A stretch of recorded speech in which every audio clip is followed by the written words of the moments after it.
My name is Greg Cattrano. I'm listening to Pro Lacrosse Talk. On Schreiber. Sidearm win, scores! Now it's one. Padel scores!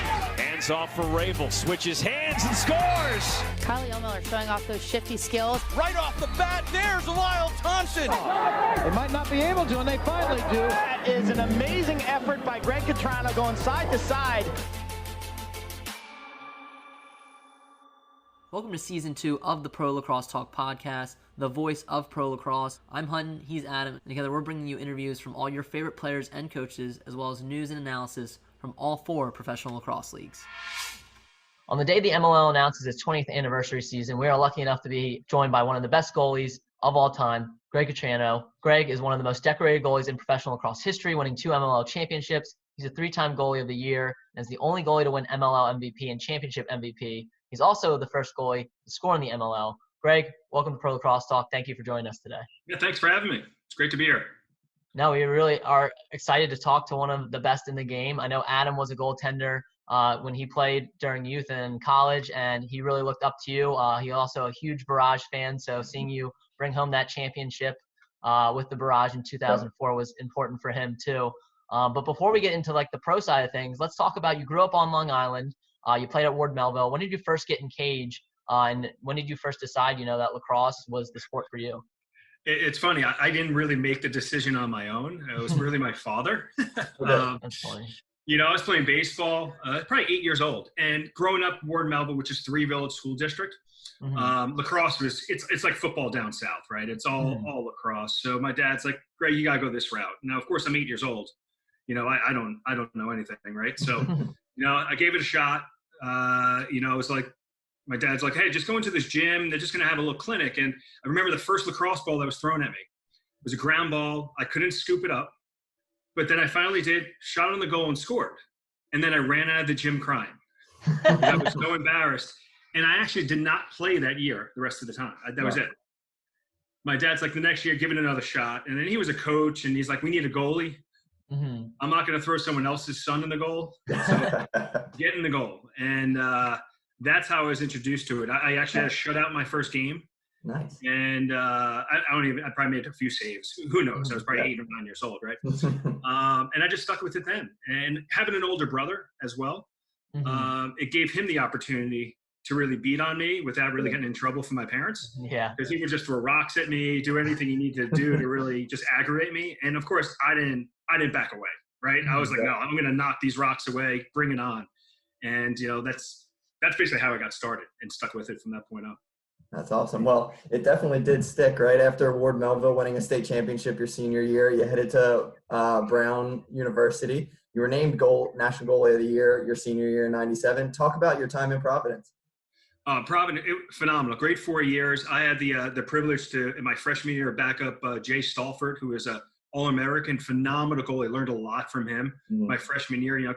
Making the transition from, high school, being an All-American into college is not always the easiest thing. I was pretty level-headed. I knew I had to work hard, but I had a really good mentor in Jay to start off. But the experience is great. But I learned a lot about not only lacrosse, but also life in general and how to deal with adversity.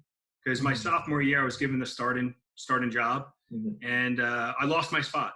I lost to another talented goaltender. So I was benched after like 4 games. And, at that point, it's like, it's fight or flight, right? What am I going to do right now? Let me just be a good teammate, stand by, if the opportunity presents itself, I'll be ready. And it did. And again, it was against Cornell my sophomore year. And it turned out to be for the Ivy League championship. Wow. And we wound up winning 15-11, but I actually scored the game-winning goal, the go-ahead goal to make it 10-9 in my first game back. And from that point on, like, I just ran with it. I learned so much about taking that step back and facing that adversity of getting benched, but it was the best thing for my career. That point in time really helped, develop the type of player I was going to be. Great 4 years. Yeah. And I guess that's kind of where you developed kind of your playing style, right? I was a lefty too. So I really emulated you growing up, and I loved how you just moved all around cage. You were very steadfast in your positioning, but if you got a shot, you saw a lane, you went and took it down the field, you know? So talk about how your kind of the maturation process of your kind of goalie style. Yeah, man, I started running and scoring, scoring goals back in high school, even probably middle school. Like high school, I scored 6 goals. But at college, I always looked at it as like a punt returner in the NFL. Like it was the way I saw the field. I mean, I just had a good knack for what I saw ahead of me. Sure. I knew exactly when I should run and when I shouldn't. I didn't lose the ball much. I knew when to get rid of it. Sure. But it's when, I would make a save, the ball would bounce, off to the right. I would know. I'd have that instinct if I should go or not. Yep. Mm-hmm. It was just it was like another sense or something. Yep. It's hard to put in place, but I would just get the ball and just go and find the outlet or find a shot. But I can tell you, when I was not running, I was not on my game. If teams wanted to stop me from making saves in the goal, it was don't let me run, because I needed to do both. I could not just be a goaltender. I needed to be more of that offensive type goaltender as well. Absolutely. Yep. But yeah, that's it. It was I couldn't. I mean, I would not play goalie if I wasn't able to do that. I feel the same way. I know. I think Pal shared one of your highlights from Brown running up the field and scoring recently. Pal Lacrosse on their social media. Yeah, but going off of that too, then the MLL comes around in 2001. You were part of the 2000. They did the showcase, and you were part of the showcase series. How did you first learn about that the MLL was going to come to be? And talk a little bit about your excitement that there was going to be professional field lacrosse. Yeah, I was a friend with a few of the players like Millen and a few guys who were just really getting it going, playing club lacrosse. But then when I found out the opportunity to play in a summer showcase in 2000, I was just in awe. Growing up and being able to play outdoor professional lacrosse was just a dream come true for me. Never thought I would ever see that day. I mean, even 1998 and 99, I was playing club lacrosse, playing a little NLL as well, but really it was just club lacrosse. That was my game, field lacrosse. But starting off in the MLL in the showcase, 6 cities, great experience. And then being assigned, not even drafted, they put 3 players in each team. And the honor to be assigned to a team, to Baltimore, was just, of course, I'm from Long Island. And then being assigned to Baltimore was interesting, but I loved it. It was great. I mean, just to be able to be one of the pioneers of the sport of pro lacrosse, dream come true for me. That's awesome. Yeah, and like you said, you were awarded to the Bayhawks. Talk about that first season, right? You had a ton of success. You were the first ever goalie of the year. You made it to the championship against Long Island, ironically, right? Talk about that first season. I learned that the faster the game is, the better I am. It played up to my speed. So, being with the best athletes and the best teammates, the best players in the world, playing at a speed that was just, it's very hard to comprehend if you're not really on the field. But it really played to my strength. When the faster it is, the better I am. The slower it is, it slows me down, and that's not a good feeling, right? So it really played to my strength, and I just kind of leaned on that. But that first year was phenomenal. I remember I was living in New York City. I was taking a train down to Baltimore for practice, and taking a train back Tuesday nights. Getting in at 2:30 in the morning to Penn Station and going to work, and then back down on the weekend, but no complaints at all. I made some wonderful friends, playing with the best players in the world, and and just being goalie of the year that year was certainly an honor. We didn't win, which is the most important thing. We lost in that championship game. I think Paul Gates scored, probably 30 goals on me that game. I think it was 6 actually. But he was phenomenal. It was just an honor to play in the first championship game, pro lacrosse history. Yeah, no, and then you got your revenge the next season against the Lizards again in that championship. You won your first championship. You played in the first 5, which I think is amazing, and on 3 different teams too, which I think is just incredible. Talks a little bit about your status as one of the best goaltenders because you were able to do it on so many different teams. But talk to us a little bit about that first MLL championship in 2002. Yeah, it all started the spring beforehand. I remember I left New York City. I moved out to San Diego. I was just all lacrosse at that point. Right nowadays you see a lot of pro lacrosse players just doing all lacrosse. That's all they're doing. It wasn't like that 20 years ago. Go back, this is 18 years ago. But I took that step. I was just doing some clinics, and I just devoted myself, like, this is going to be the season. This is going to be the year where I'm going to win that championship in pro lacrosse, and I'm going to be the best player I could be. And I devoted the spring to training when I was out in San Diego. Took the field. It was all lacrosse for me, and I just devoted myself to the game. We had such a great team that year. We played in the Raven Stadium. I forget what the name of it was back then. So that was cool. It was pretty empty. It looked empty, but it was cool. And just being able to go through that year, get the goalie of the year, MVP of the league, which was just, I'm still in shock and awe, and honored. But to win that championship, that was it. That's all I cared about. Yeah, it was to win that championship, and we did it in Columbus as well. Great atmosphere. Millen, phenomenal game. He put, the whole team played great, but Mark Millen just lit it up that game, made my game a lot easier. Definitely relaxes me a little bit when he's just scoring goals the entire game. That was just what an incredible experience. Yeah, I think you might have got championship game MVP that day if you had scored that one. If that shot hadn't flown high, right? I thought you were going to get that one. Yeah, I was feeling good that day. Not good enough, I guess. I would have scored. You crushed it. That was amazing. So let's kind of transition to your next stop. Obviously, you had another awesome season with the Bayhawks in year 3. And then the year after that, you were actually dealt to Philly for the first overall pick. That turned out to be Mikey Powell. So that was arguably one of the biggest trades, I think, in league history, right, in terms of players. But you turned a 1-11 team around, right, to a championship team. So how did that go about? Well, it's funny. When I got traded for Baltimore, obviously Baltimore was awesome. I had actually requested a trade to be closer to New York. Long Island, I don't think that – I forget, I think Doherty was on Long Island. He was there. So I requested a trade. They traded it, and I think it was to Bridgeport initially. Yep. And then Bridgeport relocated to Philly. So I really need to get closer to home. I love the opportunity to try to lead a 1-11 team to the playoffs and to the championship. And I think we started that year off 1-4 and then 2-5. And it was a 12-game season. We ran the table the rest of the way. But I tell you, we were such a great team.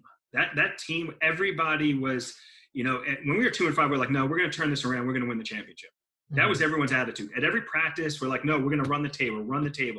We weren't cocky about it. We weren't arrogant. We were just like, no, this is what we need to do. And we just turned around. We had some tough games. And I remember after the semifinal game, our team, we practiced a little bit. We were so relaxed. And what we did, we played like water polo in the hotel pool. we just like, let's just hang out as a team. We know what we need to do tomorrow. And we were relaxed, but we were focused. And then when we got into the game, we just felt we were going to win. And being able to turn 1-11 and then 2-5 early in the season and in the championship, that was one of the most memorable seasons of my career. I've had a lot of them, but that one was just we were such a great team. That's what it was, and it goes a long way.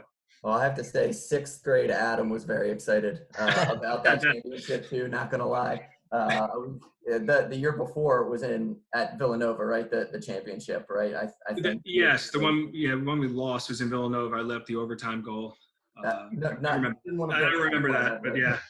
Yeah, but I just having a team in Philadelphia and having a team now again in Philly is super exciting. So that meant a lot to not only myself, but a bunch of the guys on the squad were from the Philly area too. I know Kyle Sweeney was, and a bunch of those guys. So. But kind of transitioning to your next stop and your final stop in your career, you finally got that what you wanted. You got to Long Island, right? And you mentioned him earlier. You were dealt for another guy who ended up going to his hometown in Brian Doherty. So talk about your time playing for Long Island and making it that championship that first year there too. Yeah, again, phenomenal. Being able to for the first time in my pro career to be able to, or really, I guess playing for the Saints in MLL for a few years, but outdoor lacrosse, being on Long Island, playing in front of family and friends. Yeah. That was just phenomenal. Just a great season, great team again. We had some players, I believe, that came from Philly as well on that team of Long Island. I think I don't know if Spallina was on that time. Spallina's name, maybe Polanco.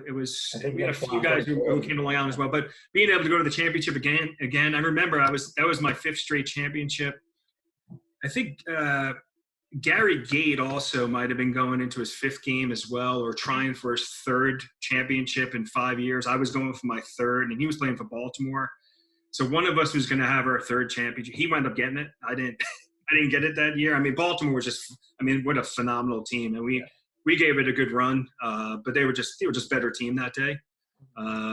We had but no regrets that year. I mean, being able to go to the championship was just phenomenal. No, that's great. 5 straight was great. 5 straight was great. Yeah, absolutely. And then you finished your career in Long Island. You actually had your number retired by the Long Island Lizards, now the New York Lizards. But what was that honor like, when you found out that they were going to retire your jersey number? Yeah,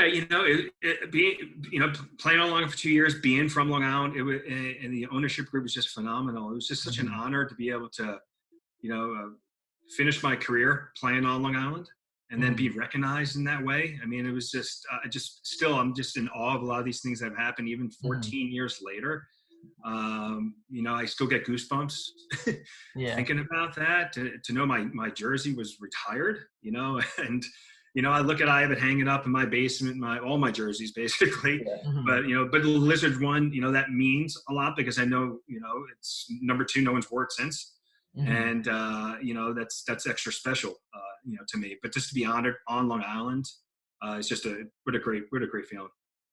No, that's great. And then I don't know if you heard too, the MLL just announced they're coming back for their 20th anniversary season. The Bayhawks and the Lizards have been with the league since its inception. Now the Barrage are back. Have you paid attention to any of the MLL games recently in terms of past seasons? And, what are your kind of thoughts on the league right now? No, I think the league is in great position for the future. I mean, I love what they've been doing. I love some of the changes they've been making. I think the rosters on the field are phenomenal. I love the draft that just took place and the signing of the players. Really pumped up to what they're doing. I'm really anxious to see how this week goes, for the 20th anniversary. I mean, I was brought up with the MLL. I am an MLL, advocate and big fan of everything they offer. I love the hometown feel you can have and going to a stadium and playing in front of fans from a certain city. I mean, it just, I think Sandy Brown has done a phenomenal job with that league. Of course, you run into COVID and the crisis this summer, but I think they pivoted really well, just like a lot of sports leagues are doing. And I think it's going to be a great thing for them this year. No, that's awesome. We're certainly looking forward to it. Well, that wraps up our main questions. We'll take a quick break here, a word from our sponsor, and then we're going to go into our 5 and 5 segment. Thank you for listening to another episode of the Pro Lacrosse Talk podcast. Today I want to talk to you about our sponsor, Anchor. We've been using Anchor for the Pro Lacrosse Talk podcast since the very start. Anchor gives you everything you need in one place, and better yet, it's free. They allow you to easily record and edit your podcast, and once it's published, they send it out to all the major networks such as Apple Podcasts, Spotify, Stitcher, and many more. They also connect you with advertisers so you can start making money from your podcast right away. So if you're thinking about starting a podcast today, download the Anchor app or go to anchor.fm to get started. Today I also want to talk to you about our affiliate Parkside Cards. Parkside Cards is your go-to source for Major League Lacrosse trading cards. They have a variety of packs on their website, including a box set that comes with 4 tickets to an MLL game, and a Lyle Thompson signature pack that comes with a limited edition signed Lyle Thompson card. And the best part is we've teamed up with Parkside Cards to provide you with a special discount. Simply visit parksidecards.com and use the code PLT to save 20% on your order today. All right, so welcome back, and now let's dive into our 5 and 5 segment. I'll start off with the first question of the lacrosse questions. What are some pregame superstitions or routines that you had when you were a player? I showed up 3 hours before the game and basically did a full-blown exercise routine of sprints and different drills before the game, even before I even stepped on the warm-up field. I had to do that.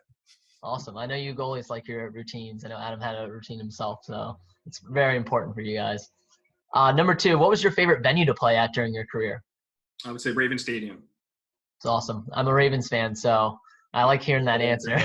I forget what it was called back then, but M&T I really think it's a great atmosphere. Yeah. Number 3, who was your toughest matchup during your pro career in terms of somebody that you went up against, that kind of gave you a lot of trouble, I guess? I would say John Grant and Kevin Lavelle and Casey Powell.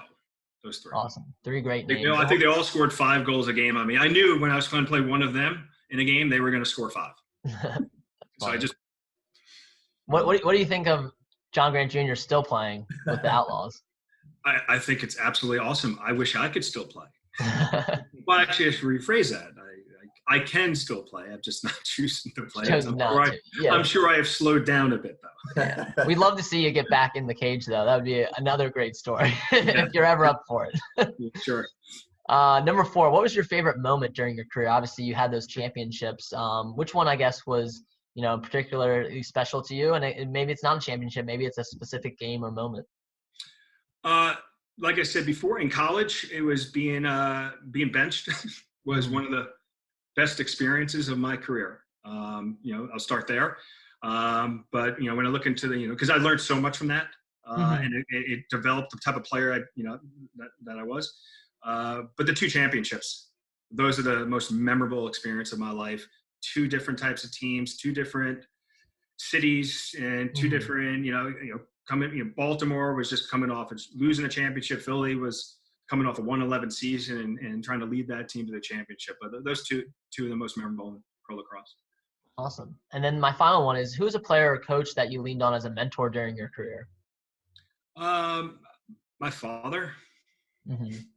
My father the most. I mean, he wasn't as much of a he coached me early on, but there wasn't a bigger fan of mine. He went to every single one of my games. He was there thick and thin. He was loud in the stands, but he provided me the best support, and all I wanted to do was make him proud out there. No, that's awesome. And did he give you the Cat nickname, or who gave you the Cat nickname? Probably friends from growing up on Long Island.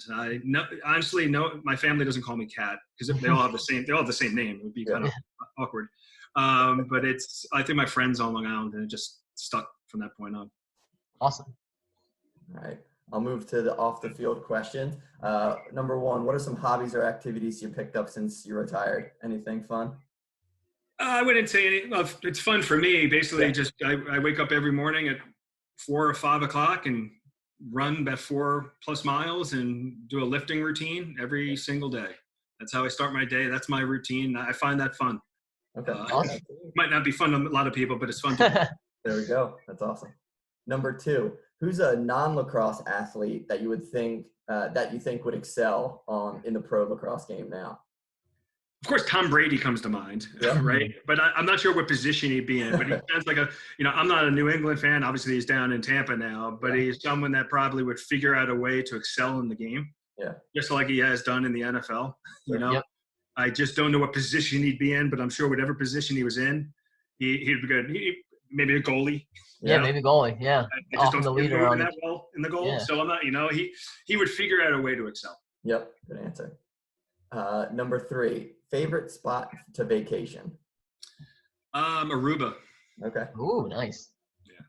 Do you go back there a lot, or is that every few years? I was going every year for a while, but every few years now. Number 4, what's your favorite meal, and do you prefer to take out or cook at home? I love to do the cooking at home. Okay. Sometimes it's just as simple as chicken parmesan that my wife might make, and we're just a good steak on the grill. All right. And the last one, it's a 2-parter. What's a book you'd recommend to our listeners? And since we've been in quarantine for so long, a lot of people have been binge watching TVs or movies. What's a show you would recommend potentially? One book that has always stuck with me, it's more of a classic book, is The Count of Monte Cristo. Okay. Oh, that's a good one. I mean, phenomenal book, just about facing adversity, persevering, right? Love that book. I mean, one of the best I've ever read. And from a quarantine standpoint, I can't say I've been watching much television, believe it or not, but I did binge watch Ozark. Okay. Oh, that's another good show. Yeah. Which I can't wait for the next season. Yep, they just announced that the last one will be the final one. So yeah, I'm pretty excited about that as well. And The Count of Monte Cristo, I forgot about that book. I read that in high school, and I know the twists in that book are amazing. That's right. There's a movie I think too, but it almost reads like a movie in a way with that book. But yeah, some good answers there. We like to always end on one final question, Greg, and that is, what is some advice that you have for a young player looking to one day play lacrosse professionally? just keep trying, man. Just always, no matter what happens, no matter what adversity you face, the challenge in their head, it's not always going to be sunshine and rainbows and everything's going to be great. You're not always going to make every save in the game. You're not always going to score every single goal in practice or in a game. Don't hang your head. Just keep your head up. Be a great teammate. And if you do that, I truly believe you will become a phenomenal player. There's certain different levels of what that phenomenal might be, but you'll be the best that you can possibly be out there in the field if you just keep your head up when you're facing any adversity that's out there. No, that's awesome advice, I think, for our young listeners. Greg, we really appreciate it. I know Adam was super excited to get you on, me as well, too. But Adam, being a goalie, watching you win that championship in Philadelphia, it was truly special to have you on, and we appreciate you coming on the show. Yeah, it's great. Thanks for having me. Anytime.